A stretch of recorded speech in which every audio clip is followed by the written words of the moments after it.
한 주간 발생한 뉴스를 재정리해보는 시간입니다. 지난 한 주 동안 주요 이슈는 뭐가 있었는지 이상원 뉴스민 기자 통해 이야기 나눠보겠습니다. 화상 연결해봅니다. 안녕하십니까?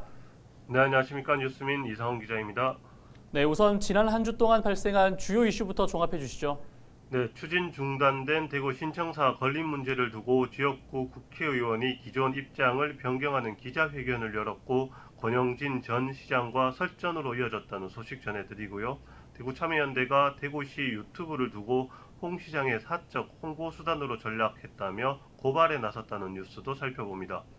끝으로 원전 내 사용 후 핵 폐기물 임시 저장에 찬성한 경주시장 소식도 짚어봅니다. 네, 대구 신청사 건립은 홍준표 시장 취임 후 추진 방안을 두고 갈등이 일고 있는데요. 관련 지역구를 둔 김용판 국회의원이 입장을 바꿨다고요. 네, 신청사 부지 매각 반대로 홍준표 시장과 각을 세웠던 김용판 국회의원이 홍 시장과 생각을 같이 한다. 매각해서라도 조속히 신청사를 짓자고 입장을 바꿨습니다.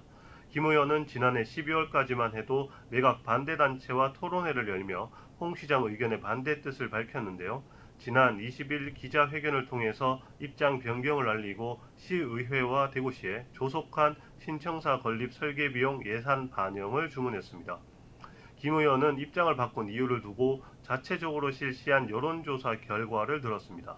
김 의원에 따르면 달서구 주민 1,000명을 상대로 한 여론조사에서 52.4%가 부지를 일부 팔더라도 신청사 건립을 추진해야 한다는 의견을 밝혔습니다. 그런데 기자회견장에서 김 의원이 권영진 전 시장을 비판했는데 권 시장의 반응은 어땠습니까? 네, 김용판 의원은 기자회견 과정에서 신청사 건립 갈등이 일게 된 데는 권영진 시장의 책임이 크다며 비판했습니다. 김 의원은 아무리 이재명 따라 하기라도 기금을 빼 코로나 지원금으로 쓰는 게 맞았나 싶다며 신청사 건립에 진정성이 있었는지 의문이라고 말했습니다. 소식이 알려지자 권 전 시장은 자신의 SNS를 통해 김 의원을 직격했습니다. 권 전 시장은 그동안 제대로 된 노력은 게을리하다. 느닷없이 부지 일부를 팔아 건립하는 방안에 찬성하면서 그 책임을 퇴임한 시장에게 돌리는 것은 무능하고 비열한 행동이라고 밝혔습니다. 대구 참여연대가 대구시 유튜브 운영을 문제 삼으며 홍준표 시장을 고발했다는 건 무슨 이야기인가요? 네, 대구 참여연대가 홍준표 시장이 대구시 공식 유튜브를 공직선거법을 위반해 사용하고 있다며 검찰에 고발했습니다. 대구 참여연대는 홍 시장 취임 후 대구시 공식 유튜브가 공공기관의 채널 품격을 떨어뜨리고 홍 시장 개인 홍보 채널처럼 사용된다는 점을 지적했습니다.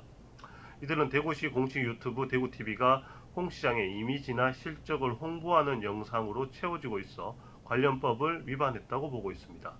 이들은 대구TV 담당자가 홍 시장 개인에게 초점을 맞춘 영상물을 지속 게시해 공무원의 중립 의무나 선거법 등 여러 법률을 위반했다면서 담당자와 홍 시장을 검찰이 수사해야 한다고 주장했습니다.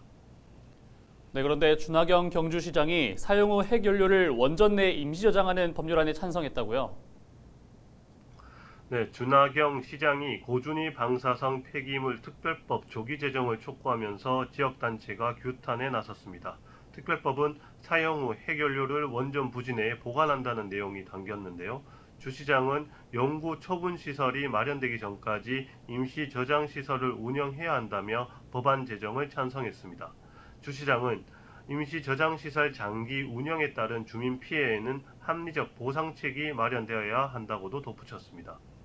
탈핵 경주시민 공동행동은 국가 책임인 사용 후 핵연료 처리 문제를 경주시민의 일방적인 희생을 통해 해결하면 안 된다며 반발했습니다. 이들은 원전 지역 주민이 핵 폐기물 부담을 떠안는 것은 바람직하지 않다며 임시 저장이라면 저장시설을 서울에 건설하라고 주장했습니다. 네, 자 오늘 주간 이슈 점검은 여기까지 듣죠. 이상원 뉴스민 기자였습니다. 고맙습니다. 네, 감사합니다.